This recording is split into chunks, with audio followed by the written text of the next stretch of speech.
You're blameless, Lord. My sins against you can't be ignored. They will be punished. I know they must. Your law demands it, for you are just.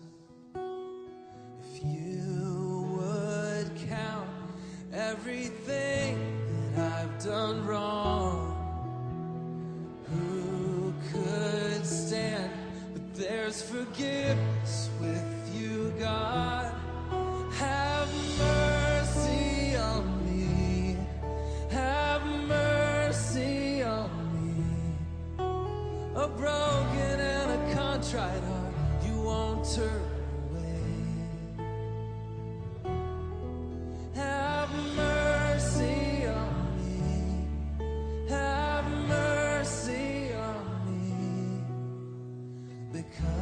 Of your steadfast love,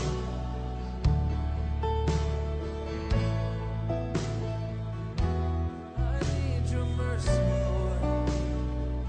Pour out your steadfast love. Father of mercy, you gave your Son to make atonement for wrongs I have done. What you require, Jesus fulfilled. And I don't deserve it, and I never will. Oh, if you would count everything that I've done wrong, who could stand? But there's forgiveness with you, God. Have mercy on me. Have mercy on me. A broken and a contrite heart you won't turn away. Oh, have mercy on me. Have mercy on me. Because of your steadfast love.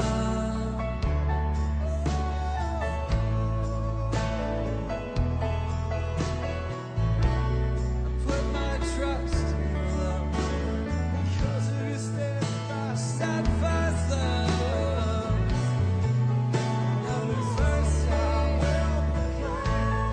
mercy on me, sinner, Lord.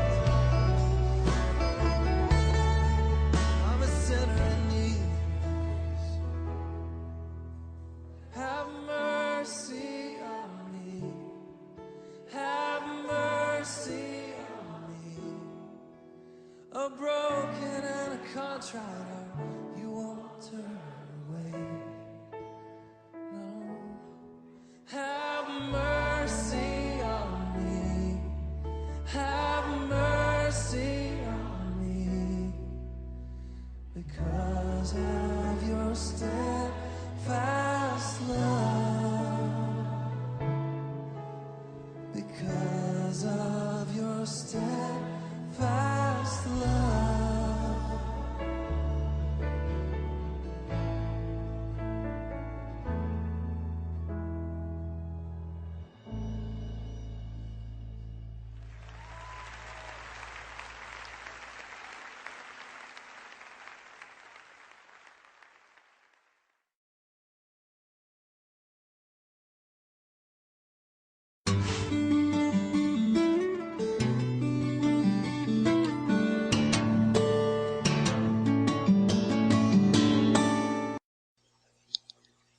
Essa canção, meus irmãos, ela é baseada no Salmo 51, que é o nosso texto dessa noite.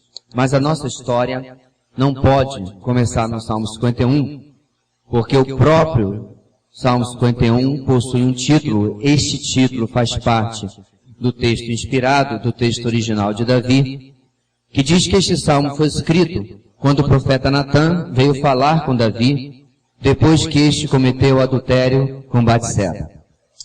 Este episódio, meus irmãos, ele se encontra no segundo livro de Samuel, capítulo 11. Nós não vamos ler o texto todo, mas como eu sei que talvez uma ou outra pessoa não conheça a história, eu gostaria de narrá-la rapidamente. O ponto marcante começa no primeiro versículo, quando o texto diz que no tempo em que os reis estavam na guerra, Davi estava no seu palácio. E ali ele olha do terraço do seu palácio para a propriedade, o prédio, a casa ao lado, e lá ele vê uma mulher se banhando, e essa mulher era Batseba. Davi a chama, Davi deita-se com ela, e ela engravida. O problema é que essa mulher era casada, e seu esposo Urias estava lá na guerra, aonde Davi não estava, apesar de que todos os reis das outras nações estavam, e sabendo do ocorrido, o que ele faz? Ele chama Urias para que ele fosse para sua casa, obviamente tivesse contato com a sua esposa, e o seu pecado fosse assim escondido. Acontece que Urias se revela ainda mais nobre do que já se sabe que ele é sendo um soldado, e ao invés de ir para casa, ele dorme na rua, junto com os outros guardas, porque ele diz: como eu posso ir para minha casa, alegrar-me com a minha mulher, sendo que meus companheiros estão lá no fronte, correndo risco de vida? Sabendo disso, Davi fica muito consternado, devolve Urias, mas com uma carta em suas mãos, para que fosse entregue ao seu general, o general dos exércitos de Davi, se não me engano, Joabe.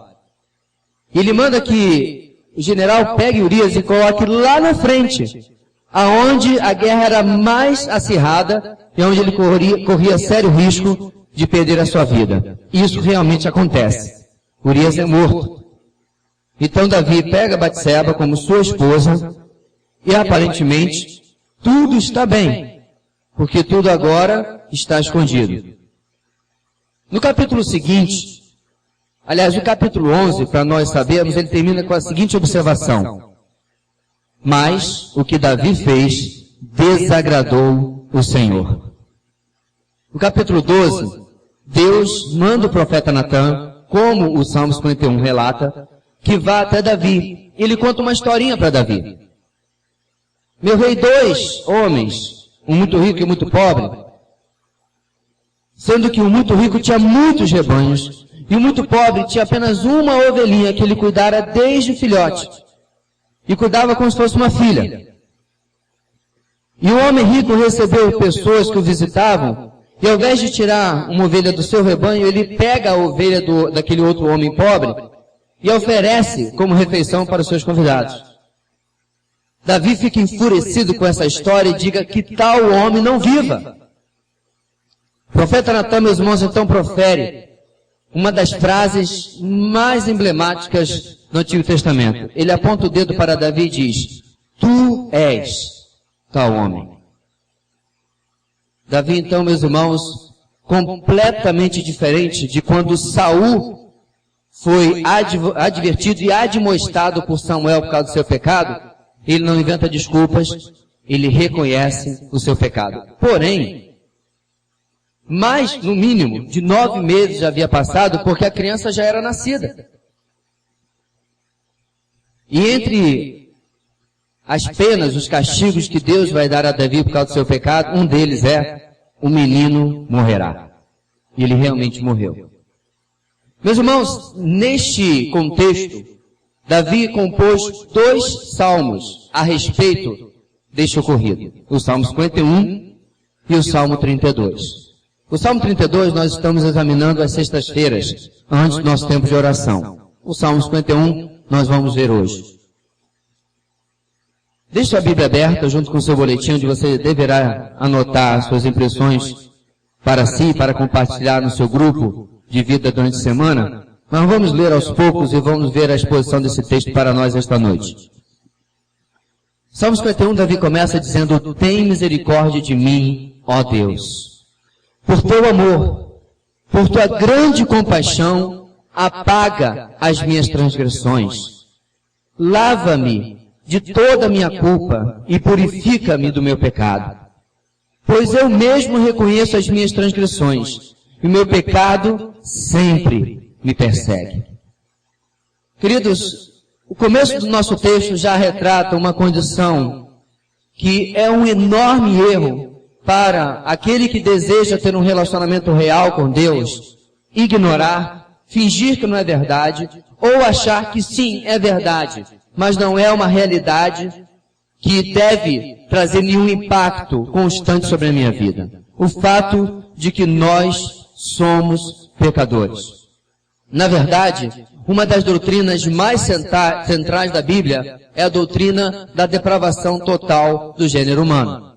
O que essa doutrina diz? Tudo, absolutamente tudo que eu faça está manchado pelo pecado. Não significa que eu não faço nada de bom.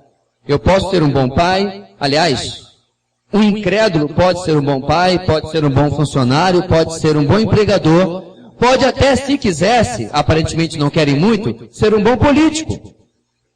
Porém, nada que eu faça deixará de ter a mancha do pecado. E mais ainda, nada que eu faça para a salvação nunca será suficiente, porque estará sempre com a mancha do pecado.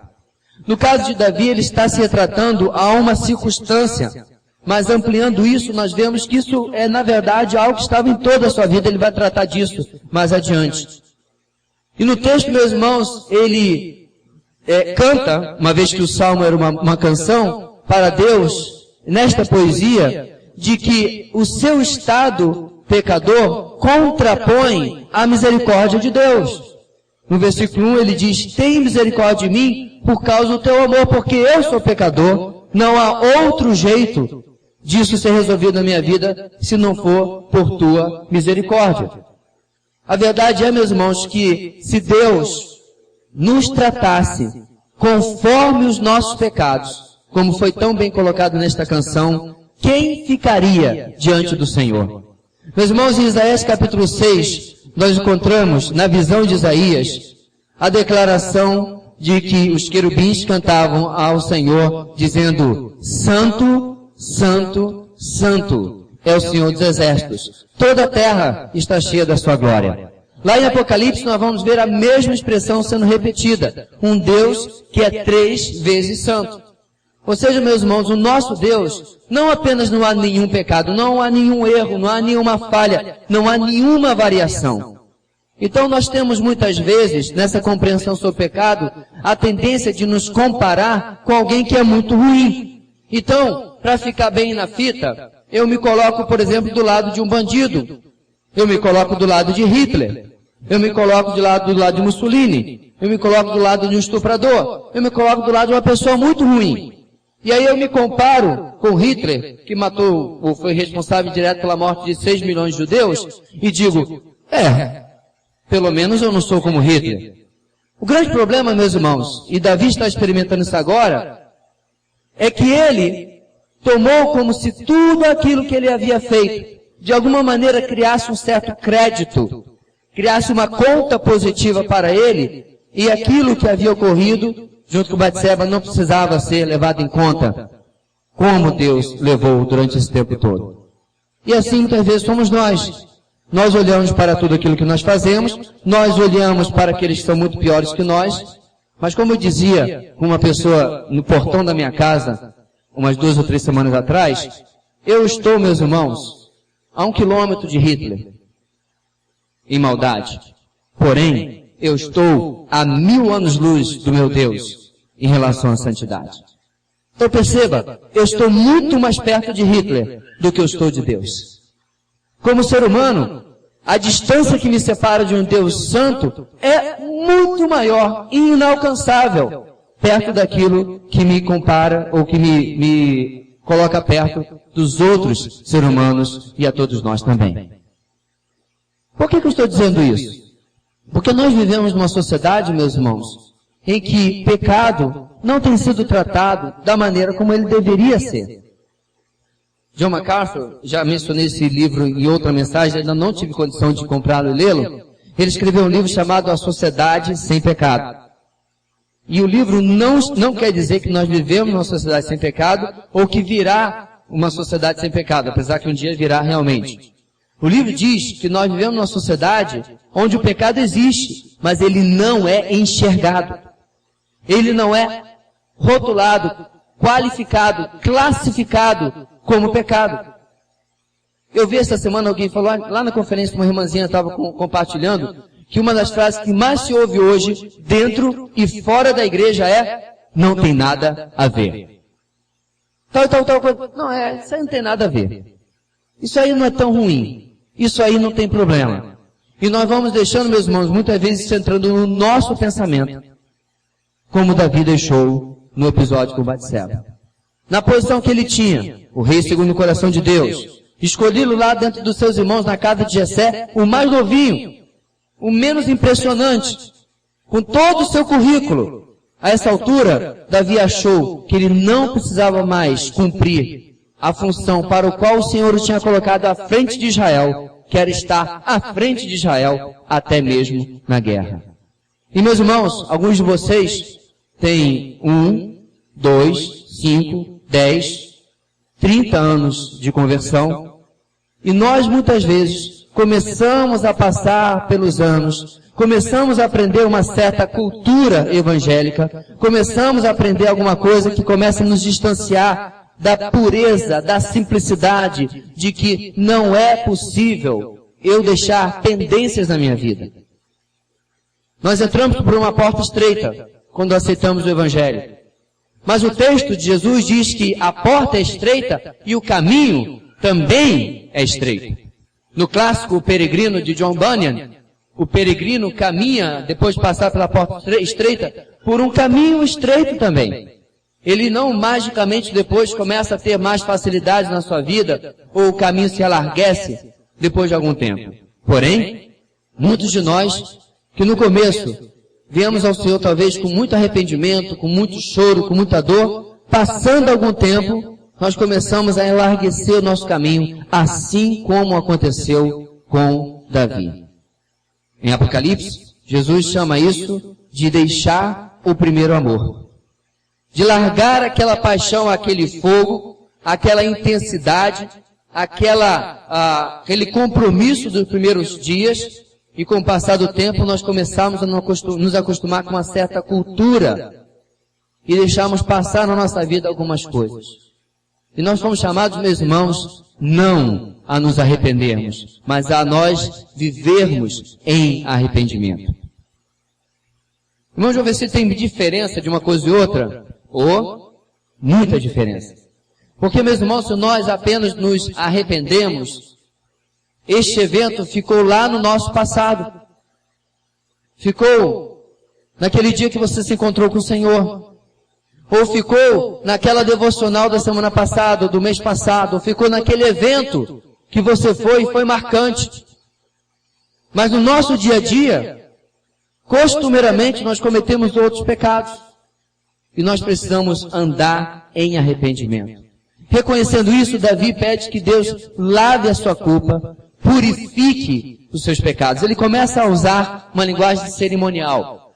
Era costumeiro, se você queria participar das festas, das cerimônias judaicas, você se purificar. Você tinha que lavar as mãos, você tinha que passar por uma série de cerimônias. Então ele usa isso para dizer a Deus: eu quero voltar à comunhão, voltar ao relacionamento contigo. E ele diz: pois eu mesmo reconheço as minhas transgressões e o meu pecado sempre me persegue.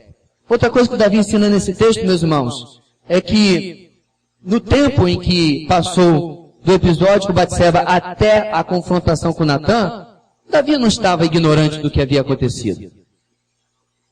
Davi não tinha que ser dito: olha, Deus mandou avisar você que você esqueceu de alguma coisa. Davi sabia exatamente o que ele havia feito. Em primeiro lugar, porque havia um túmulo de um soldado que ele era responsável pela sua morte. Em segundo lugar, porque havia uma mulher no seu quarto que não deveria ser sua. E em terceiro lugar, porque havia uma criança chorando lá no berçário que não devia nem sequer existir. A lembrança do pecado estava sempre diante dele. E mesmo, meus irmãos, que nenhuma dessas coisas existissem, porque às vezes nós não temos nada visual, O Espírito Santo, hoje em dia, está aí exatamente para nos lembrar de que os nossos pecados não são simplesmente esquecidos. Existe uma frase que se usa muito, né? O tempo cura tudo. Essa é mais uma daquelas frases furadas. O tempo não cura nada. O máximo que acontece é uma cicatriz estar lá para lembrarmos do que aconteceu, mas vai lembrar e vai continuar doendo. Muito menos o tempo não cura pecado. Davi pede perdão porque ele precisa consertar alguma coisa que ele fez e que, passado praticamente um ano, continua presente na sua vida. No versículo 4 ele diz: contra ti, só contra ti pequei, e fiz o que tu reprovas, de modo que justa é a tua sentença, e tens razão em condenar-me. Outra questão, meus irmãos, que o Davi nos ensina, é que Deus nunca é injusto quando Ele trata com o meu pecado. Ele nunca passou do limite, Ele nunca fica abaixo do limite. Nós que somos pais, eu e você sabemos que algumas vezes nós falhamos em disciplinar erros dos nossos filhos que deveriam ter sido disciplinados, e algumas vezes eu e você passamos um pouquinho da conta naquilo que deveríamos fazer para disciplinar este ou aquele erro. Tal evento, tal fenômeno não acontece com o nosso Deus. Tudo o que Ele faz, meus irmãos, está na medida certa, está na proporção certa do nosso pecado e da sua justiça. Nós quebramos o mandamento de Deus. Nós rompemos com a justiça de Deus. E assim Ele precisa consertar aquilo em nossa vida que está fora do lugar, segundo a sua justiça. No versículo 5, ele fala aquilo que eu mencionei, que não apenas o que está acontecendo com Davi é uma circunstância de pecado, mas também é algo que ele já trazia em si. Ele diz: sei que sou pecador desde que nasci. Sim, desde que me concebeu a minha mãe. Meus irmãos, o pecado não é algo que apenas acontece na nossa vida, mas é algo que está presente na nossa vida. A palavra de Deus nos ensina, então, que existe, na verdade, digamos assim, dois tipos de pecado. Eu vou chamar aqui de pecado com P maiúsculo e pecado com P minúsculo, a título de didática. O pecado com P minúsculo é aquele que Davi cometeu, que eu cometo quando me iro, que eu cometo quando minto, quando desobedeço. É aquele circunstancial que acontece nas nossas 24 horas. É aquele que você fez hoje. É aquele que nós fazemos no nosso dia a dia, mesmo que já sejamos salvos por Jesus. O pecado com P maiúsculo, a Bíblia trata como se fosse algo que nós herdamos desde o nosso nascimento. É a nossa natureza pecaminosa. A diferença, meus irmãos, é que o relacionamento com o pecado com P maiúsculo, aquele que vem desde Adão até nós, é passado de geração em geração, muda quando você conhece a Jesus. Quando você ainda não tem um relacionamento com o Senhor, você é escravo do pecado. Você é incapaz, por si só, de vencer o pecado. Quando você conhece o Senhor, você é liberto deste pecado com P maiúsculo. Ele não é mais Senhor da sua vida. E agora, através do poder do Espírito Santo, você pode vencer o pecado. Agora preste atenção como isso é importante, irmãos. Isso é a doutrina classe 101. Uma vez libertos do poder do pecado, a sua e a minha responsabilidade com os pecados da nossa vida aumenta exponencialmente. Porque eu não sou mais escravo. Eu sou responsável por aquilo que eu faço. Deixa eu colocar assim. Você tem aqui o José perdido. Apesar de ser uma pessoa sincera, boa, religiosa, ele ainda não entregou sua vida ao Senhor, ele ainda não nasceu de novo. Ele, quando peca, ele faz aquilo que é natural da sua natureza, porque ele ainda é escravo do pecado. Contudo, quando eu, pela graça, só pela graça, não mereço absolutamente nada, sou salvo por Jesus, e eu peco, eu faço algo agora, irmãos, presta atenção, que é contrário à minha natureza em Cristo. Vocês viram a diferença? Eu sou completamente responsável pelo meu pecado. Porque eu agora não sou mais escravo da minha antiga natureza. No versículo 5, ele fala então que ele já foi concebido em pecado. O pecado passa, meus irmãos, de geração em geração, desde Adão até hoje. Só um único, nasceu sem essa herança de pecado e foi Jesus, o nosso Salvador. No versículo 6 ele diz, sei que desejas a verdade no íntimo e no coração me ensinas a sabedoria. Purifica-me com isopo e ficarei puro. Lava-me e mais branco do que a neve serei. Davi novamente, meus irmãos, usa aqui a linguagem cerimonial. O isopo era uma erva que era usada para aspergir sangue, para consagrar e purificar os homens e os instrumentos que seriam usados no culto no templo. Ele usa mais uma vez uma linguagem cerimonial para dizer, purifica-me do meu pecado. Sempre essa ação de Deus fazendo aquilo que Davi precisa na sua vida.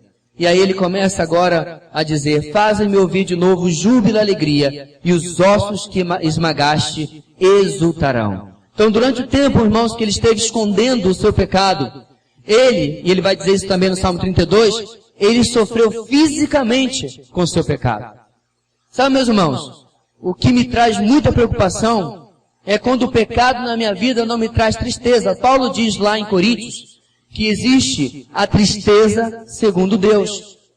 O que é essa tristeza segundo Deus?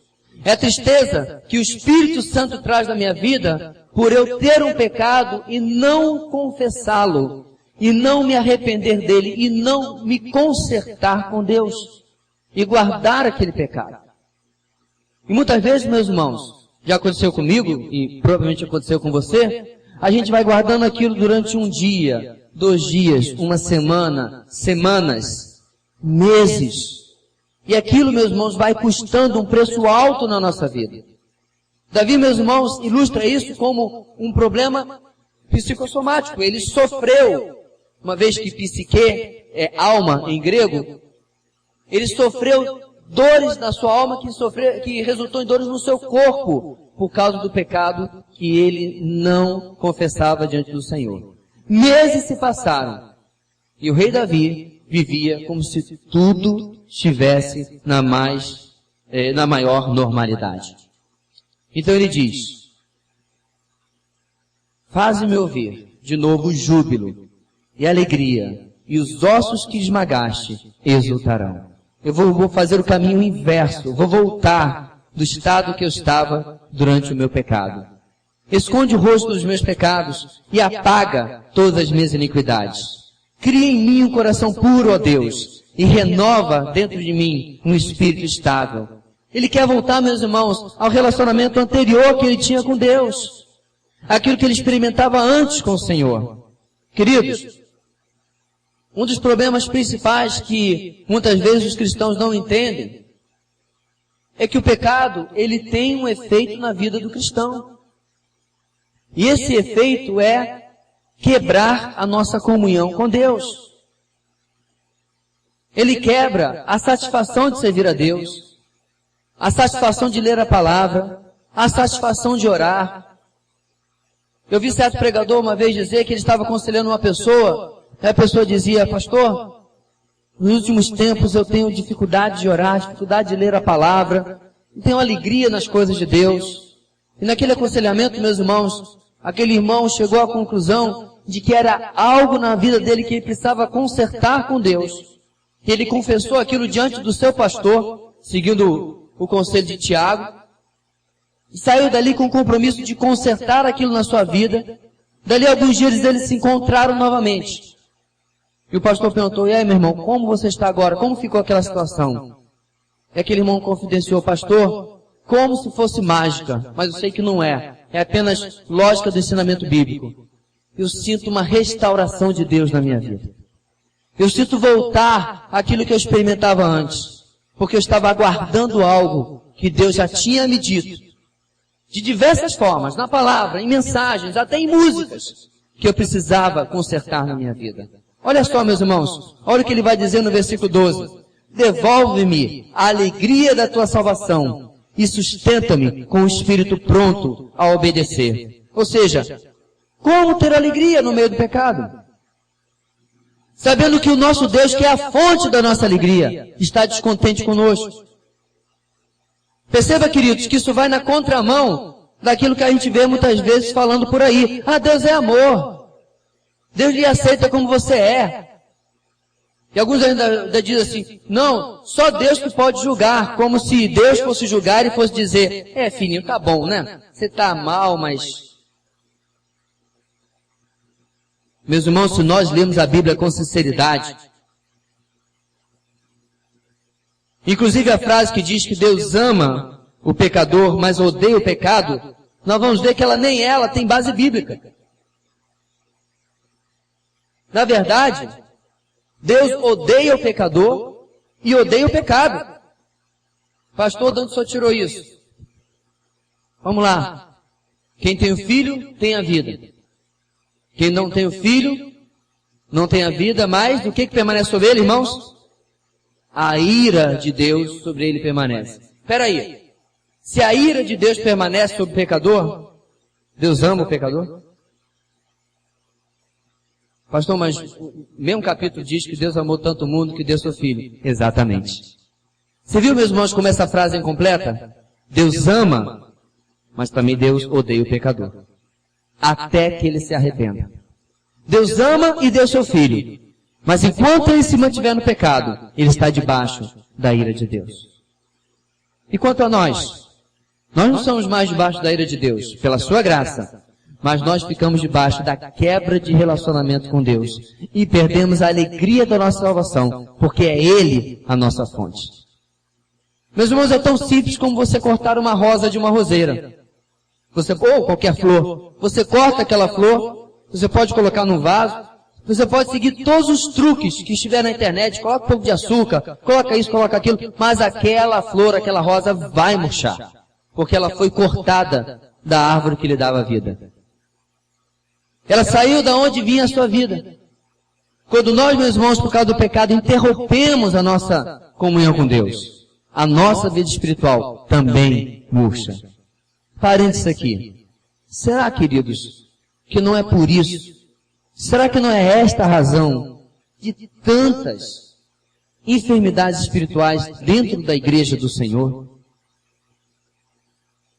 Será que nós não temos guardado o pecado e usado sempre a mesma frase, isso não tem nada a ver, isso não é problema nenhum, quando a palavra de Deus nos adverte tanto de que o nosso Deus é fogo consumidor e não toma o culpado como inocente.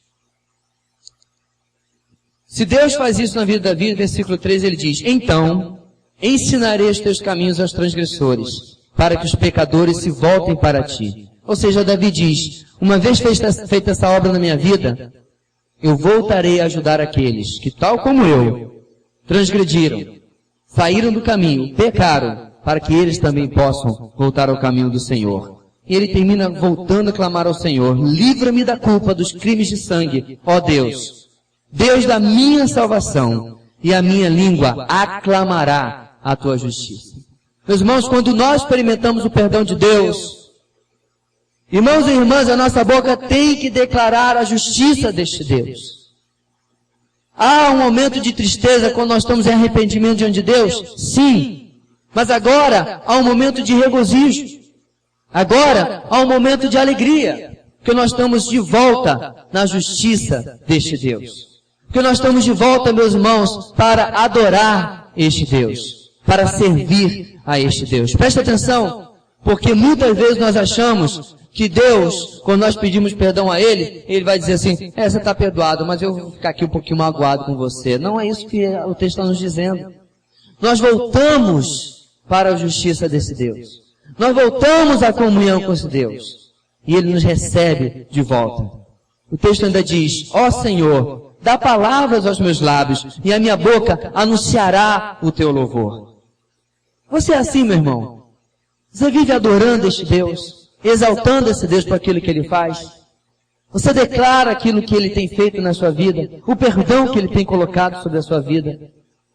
Muitas vezes, meus irmãos, nos falta o que agradecer a Deus, porque com o perdão da frase tão contextualizada, nós nos achamos. nós realmente não compreendemos a extensão do poder, a extensão do perdão deste Deus sobre a nossa vida. Meus irmãos, nós olhamos para o Novo Testamento e somos tão severos com os fariseus. Mas será que naquela história que Jesus contou, em que dois homens foram ao templo, um fariseu e um publicano, um líder religioso e um cobrador de impostos, um supostamente respeitado pela sua religiosidade, o outro odiado por ser um cobrador de impostos do povo judeu para Roma. E este aqui disse: Senhor, muito obrigado, porque eu não sou como os outros homens, como este publicano. Eu dou dízimo, eu vou ao culto, eu vou à oração, eu faço isso, eu evangelizo. O Senhor tem muita sorte de me ter. Em algum Natal eu fui o teu presente, Deus. Jesus diz que esse publicano nem sequer os olhos levantava. Ele batia no peito e dizia, Salmo 51, tem misericórdia de mim, pecador. O que eu acho interessante, meus irmãos, é que na fala do fariseu não há sequer um versículo bíblico. Constrangido pelo seu pecado, o publicano ora o Salmo 51. Tem misericórdia de mim, pecador. Meu irmão, uma vez nesta igreja, eu perguntei o seguinte: qual foi a última vez que você chorou pelo seu pecado? E esta é uma pergunta oportuna diante do texto do Salmo 51. Sabe, meus irmãos, eu reconheço que, para a média dos homens, eu sou para lá de emotivo.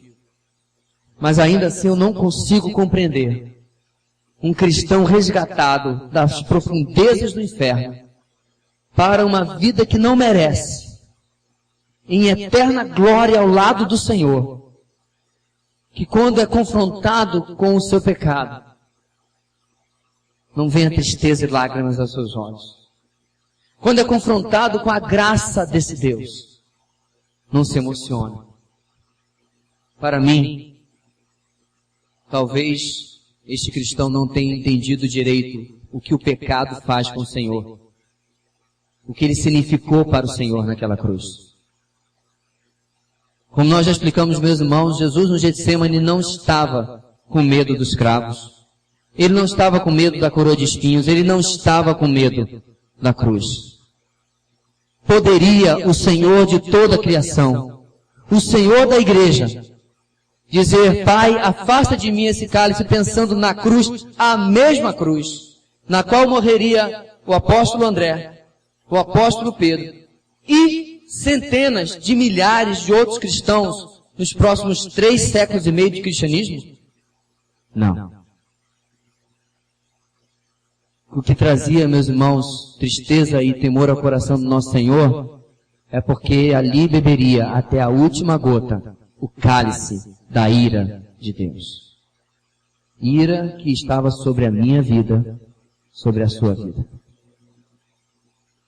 Esse é o motivo que lá na cruz ele clama: Eli, Eli, lama sabachthani. Deus meu, por que me desamparaste? Aliás, Salmo 22.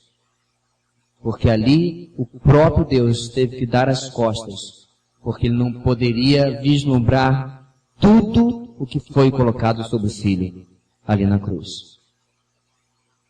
Tudo isso, meus irmãos, é motivo suficiente para nós entendermos que Davi agora experimenta, ou pede para experimentar o perdão de Deus, o qual ele exaltará no Salmo 32, e é algo muito sério. Não te deleitas em sacrifícios, nem te agradas em holocaustos, senão eu os traria. Deus, meus irmãos, Davi coloca, ele não está interessado se você está dando o seu dízimo. Ele não está interessado se você está servindo a Deus na igreja, se você está evangelizando, a não ser que você viva uma vida de santidade. Você tenha um coração quebrantado. Olha o versículo 17. Os sacrifícios que agradam a Deus são um espírito quebrantado. Um coração quebrantado e contrito, ó Deus, não desprezarás. Queridos, isso não é apenas quando eu vou pedir a Deus perdão por um pecado. Isso precisa ser uma constante na minha vida. Coração quebrantado não é coração de domingo à noite. Coração quebrantado não é algo que acontece quando eu vou num evento. Coração quebrantado é algo constante na minha vida. É algo que me acompanha todo dia. Todo dia acordo de manhã e reconheço, não sou merecedor de tamanha graça. Meu coração se quebranta. Durante o dia, eu olho para aquilo que Deus faz na minha vida, não mereço tamanha bênção. O meu coração se quebranta. Eu olho para os meus filhos e digo, não mereço estar aqui.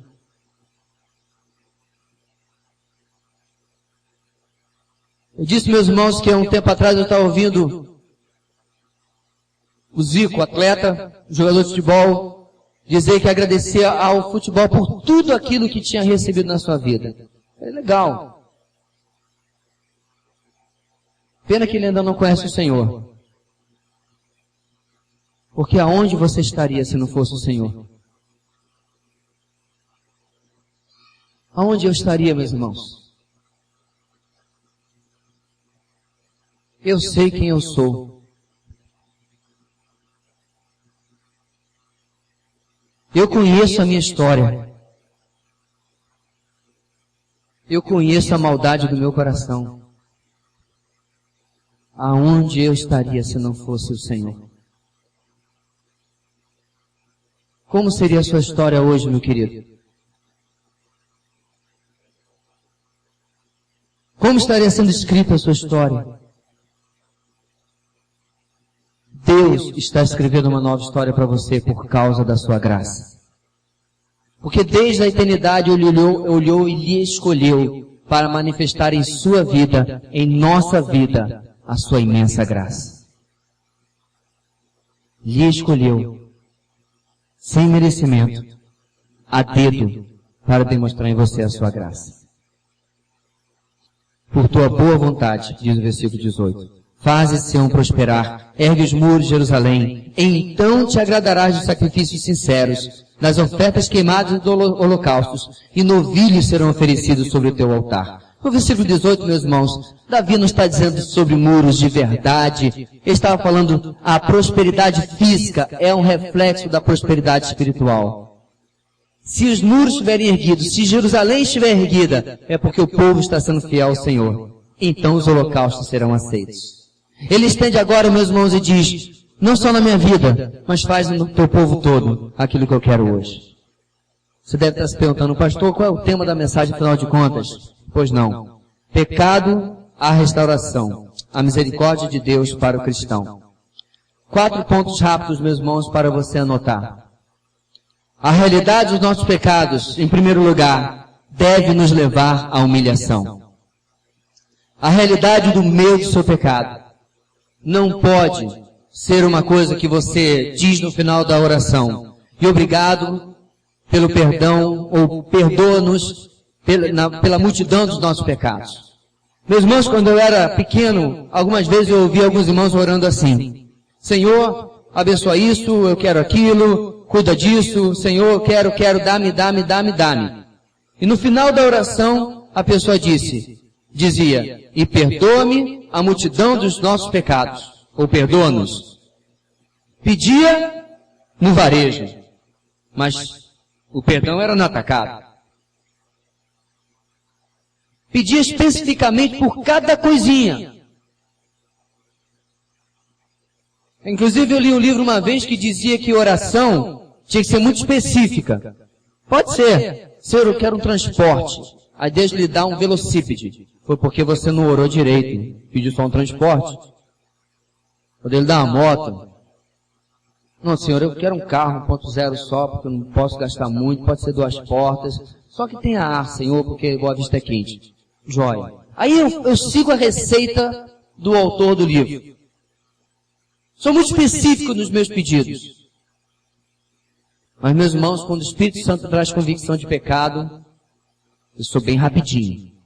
Bem econômico. a oração rapidamente acaba.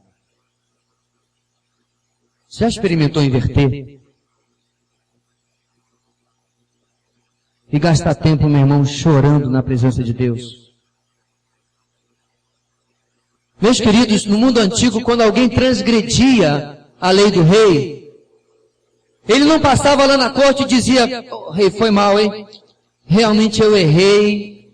Olha, é a 4ª vez que eu faço isso, mas eu não vou fazer, estou ocupado. Você consegue imaginar alguém que transgredisse a lei de um rei da antiguidade, que podia decretar a sua morte, tratar o seu erro, o seu pecado, de maneira tão blasé, de maneira tão coloquial, social? Meus irmãos, muitas vezes eles pediam que alguém intercedesse por eles ao rei. Interceda em meu favor, para que eu não apareça e logo seja condenado, porque se você for interceder, ainda tem uma chance de saber o que o rei está pensando. Graças a Deus nós temos um intercessor também. Jesus é o nosso intercessor. Mas, meus irmãos, a realidade do pecado da nossa vida precisa nos levar à humilhação. Precisa nos levar à tristeza, ao choro, à lágrima. Você não basta, meu irmão, amar a Deus. Você precisa odiar o pecado. Porque enquanto você amar a Deus e não odiar o pecado, você está sim servindo a 2 senhores.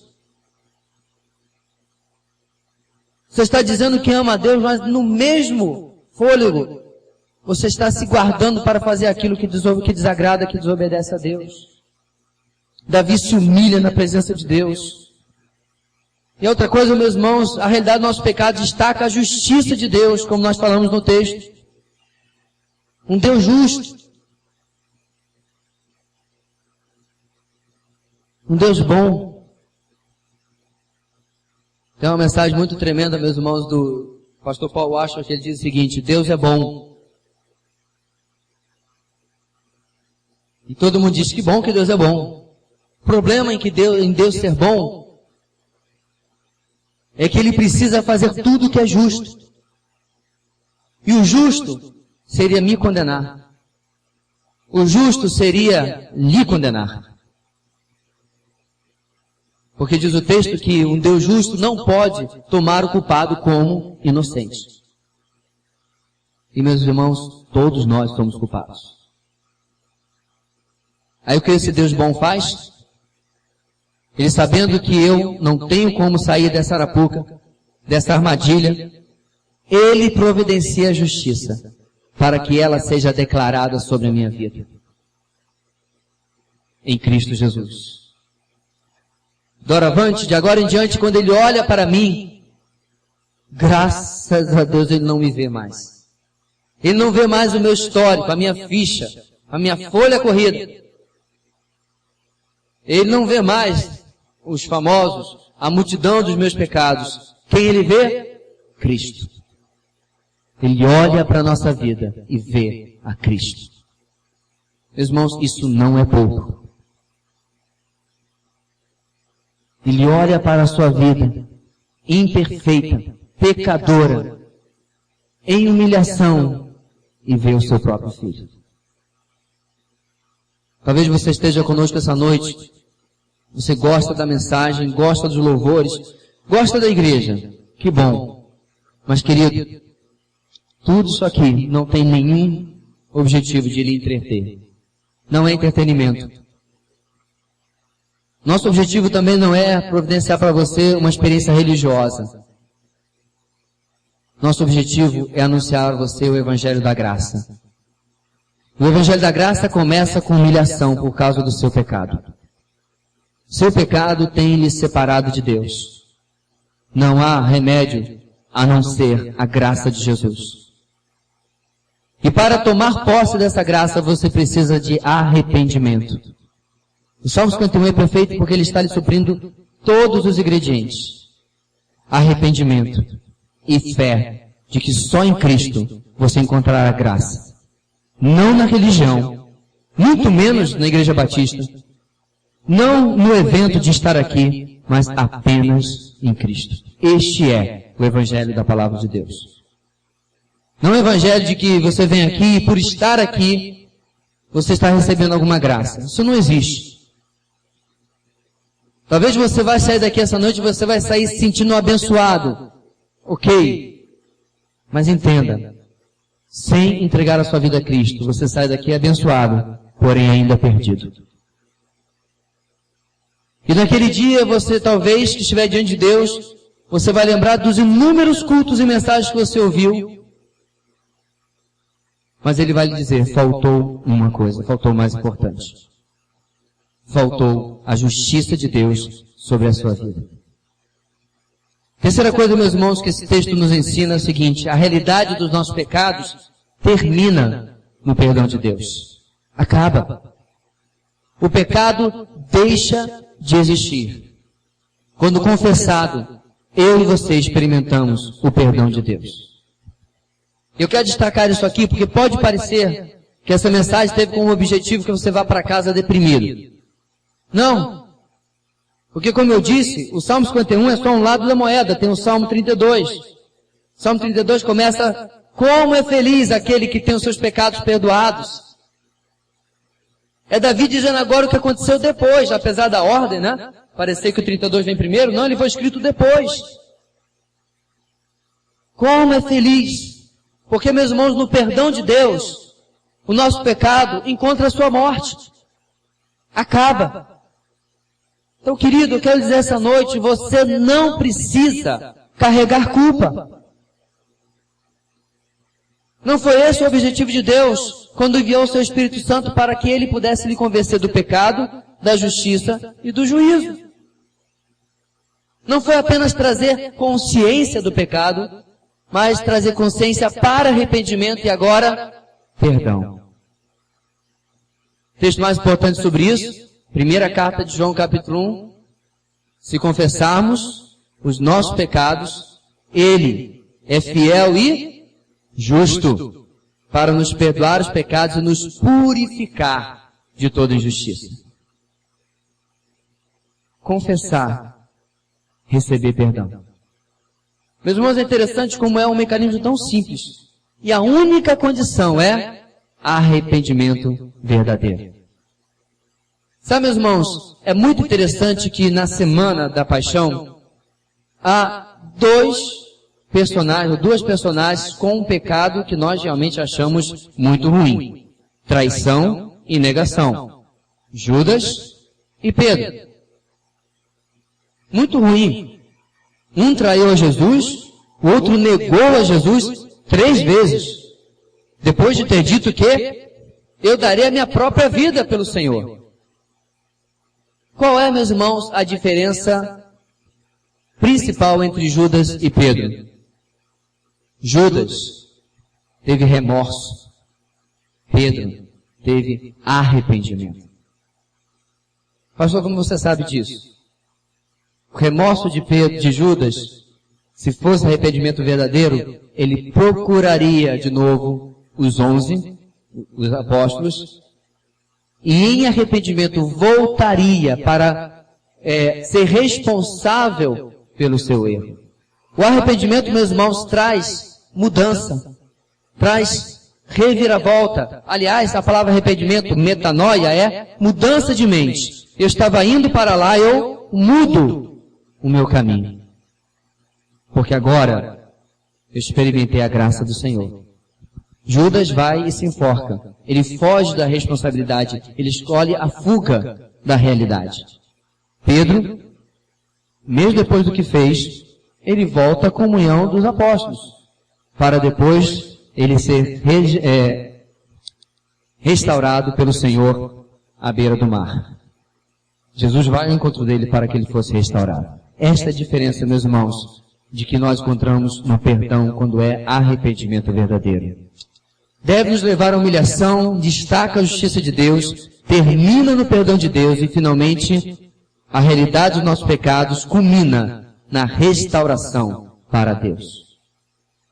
Deus não tem como objetivo, meu irmão, que você seja restaurado para agora, enfim, você foi restaurado, mas agora você vai ficar na segunda divisão. Não, você foi restaurado, mas agora você vai ficar de castigo. Claro, há consequências para alguns pecados, com certeza. Hoje eu vi na internet de um criminoso que se converteu e se entregou à justiça. Ele está salvo? Provavelmente sim, se houve uma conversão verdadeira. Mas ele vai e foi preso, vai ser julgado e se for condenado vai ser preso. Vai cumprir a sua pena. A sua conversão, o seu arrependimento diante de Deus, não mudou ou não mudaram as consequências do seu pecado. Ok? Mas, meus irmãos, a restauração que nós estamos falando aqui é de estar novamente no relacionamento com Deus, onde não há barreiras, onde não há limitações, onde não há obstáculos. A gente não passa, meus irmãos, por um círculo inferior de relacionamento com Deus. Nós todos estamos no mesmo círculo e temos completo acesso a Deus. Estamos diretamente ligados a Ele. Estamos próximos dEle por causa da graça do Senhor. Ou seja, você tem experimentado isso? Eu quero levar a uma última reflexão essa noite. Será, meu irmão, que a alegria da salvação na sua vida tem sido ausente?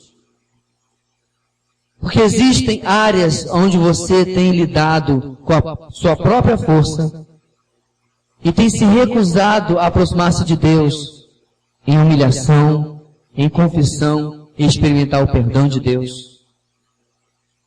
Se você quer na sua vida dizer como Davi no Salmo 32, como é feliz aquele que tem os seus pecados perdoados, você precisa aprender o caminho que o Salmo 51 nos ensinou hoje.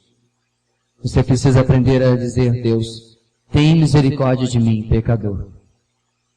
Humilhar-se na presença dEle e experimentar o perdão dEle. Feche seus olhos comigo.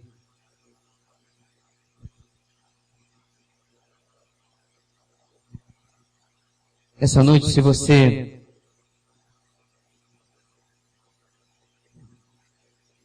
gostaria de ver a presença de Deus,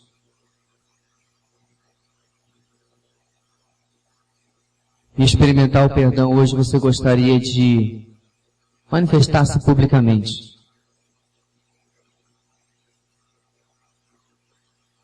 Queria convidar você, meu irmão, a se colocar de pé. Se você acredita, não que você tenha pecado, porque todos nós temos, você está num clube de pecadores, não se preocupe. Mas se essa noite você reconhece diante do Senhor que você tem tentado levar a vida cristã sem tratar os seus pecados, sem viver em humilhação,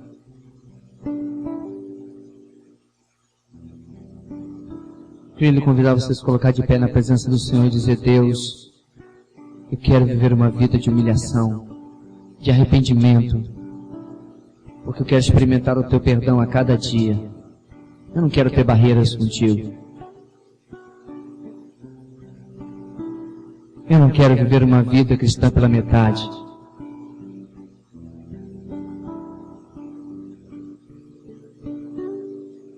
Quero viver uma vida cristã completa. Restaura a alegria da Tua salvação na minha vida. Restaura a alegria dos primeiros dias com o Senhor.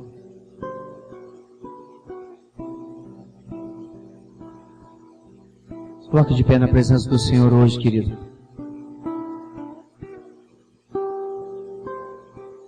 Se você essa noite também gostaria de entregar a sua vida ao Senhor, você reconhece que tem vivido longe de Deus, quero lhe convidar a fazer o mesmo. Se colocar de pé e dizer: Deus, eu quero experimentar essa vida de perdão que o Senhor oferece. Me arrependo dos meus pecados.